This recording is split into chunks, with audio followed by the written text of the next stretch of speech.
পরিষদের পক্ষ থেকে, এই 3 নম্বর সিনিয়র পরিষদের পক্ষ থেকে সকল মুসলমানদের উম্মাহকে এক হয়ে তাদের বিরুদ্ধে, ইহুদিদের বিরুদ্ধে তাদেরকে আমাদের সোচ্চার হওয়ার জন্য আমি উদাত্ত আহ্বান করছি। এই বছর রানীগঞ্জ ঘোড়াঘাট আজকের আয়োজিত ফিলিস্তিনের গণহত্যার বিরুদ্ধে যে প্রতিবাদ এবং বিক্ষোভ সমাবেশের আয়োজন করেছে, এজন্য সিরাত মুস্তাকিম পরিষদকে আন্তরিক অভিনন্দন জানাচ্ছি। এই এলাকায় অনেক সংগঠন রয়েছে, সকল সংগঠনকে ঐক্যবদ্ধ করে সিরাতে মুস্তাকিম হয়ে গেছে।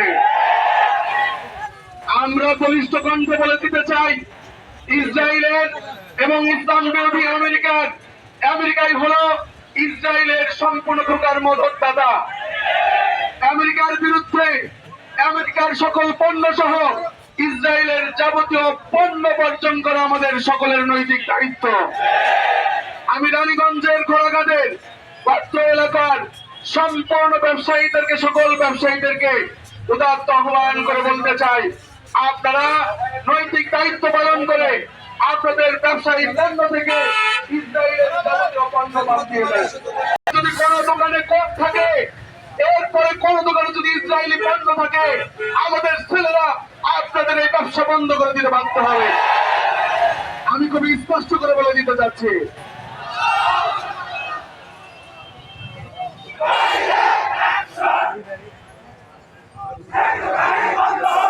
চল হয়েছে, আমি বলতেছি, আপনারা যারা ব্যবসায়ী, আপনারা আমাদের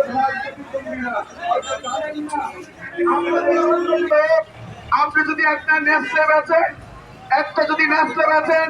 আপনি যদি একটা কোক বেচেন, 1 পয়সা হলেও ইসরায়েলে চলে যাচ্ছে। আপনাকে এই পণ্য বয়কট করতে হবে, দোকান থেকে বের করে দিতে হবে, এবং ক্রয়ের ক্ষেত্রেও আমরা যারা আছি সেটাও বাদ দিয়ে দিব। এইভাবে ইসরায়েল এবং আমেরিকার যত পদ্ধতি রয়েছে, সমস্ত পথ পদ্ধতিকে আমরা বাদ দিয়ে দিব, সে রুখে দাঁড়াবো।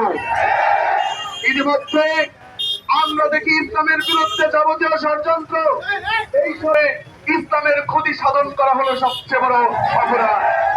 যত এলাকায় ভান্ডারি নামক একটি মাজার করে তুলেছিল, এলাকার তৌহিদি জনতা ইহুদিদের এই দোষরদের মাটির সঙ্গে মিশিয়ে দিয়েছে, এবং আগামী দিনে এখন পর্যন্ত যে স্থাপনা, যে এই ধরনের স্থাপনা দেখতে চায় না।